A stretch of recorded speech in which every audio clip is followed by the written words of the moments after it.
అదే విషయం నేను నిన్న మాట్లాడినా తప్ప మరి ఎక్కడ కూడా నేను డీవియేట్ అయి మాట్లాడలేదు, అన్పార్లమెంటరీ మాటలు మాట్లాడలేదు.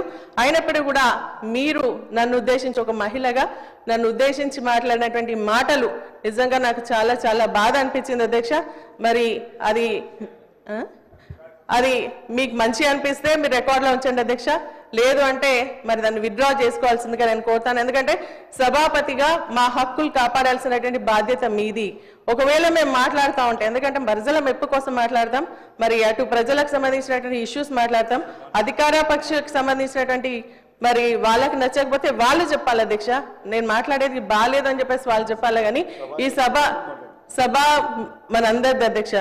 మరి మేము మాట్లాడేటప్పుడు మీరు మాకు అవకాశం ఇస్తారు. అవకాశం ఇచ్చినప్పుడు మేము మాట్లాడుతూ ఉన్నప్పటి సమయంలో మీరు అట్లా, ఎందుకంటే మీరు చూసిన అధ్యక్ష మహిళల్ని పట్టుకొని మన ముఖ్యమంత్రి గారు మమ్మల్ని మాట్లాడడం జరిగింది అధ్యక్ష. అన్పార్లమెంటరీ మాట్లాడి ఇంకా కొంతమంది అయినా కూడా మేము సైలెంట్గా మా నిలబడి నిరసన వ్యక్తం చేసినమే తప్ప ఎప్పుడు కూడా మేము మరి దాని పరిధి దాటి పోలేదు అధ్యక్ష. నిజంగా చాలా చాలా బాధ అనిపిస్తుంది అధ్యక్ష.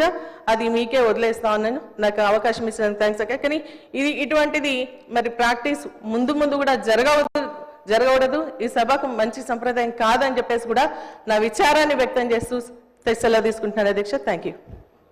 శ్రీమతి సునీత లక్ష్మారెడ్డి గారు అంటే మాకు ఎన్నలేని గౌరవం. అందులో మహిళలంటే రన్నింగ్ కామెంటర్తోనే వచ్చింది. ఇది ఎవరు మాట్లాడుతున్నారు? అక్కడ కాదు సార్, మీదికే మాట్లాడుతున్నారు.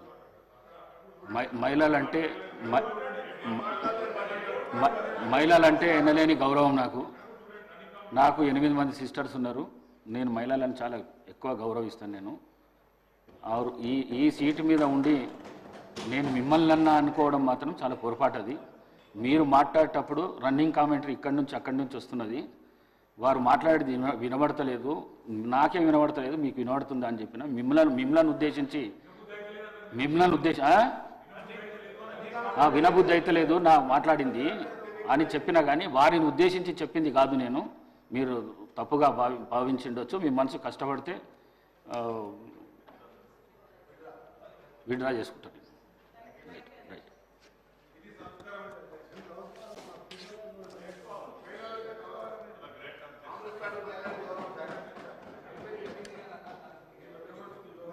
కోరం కనకయ్య గారు.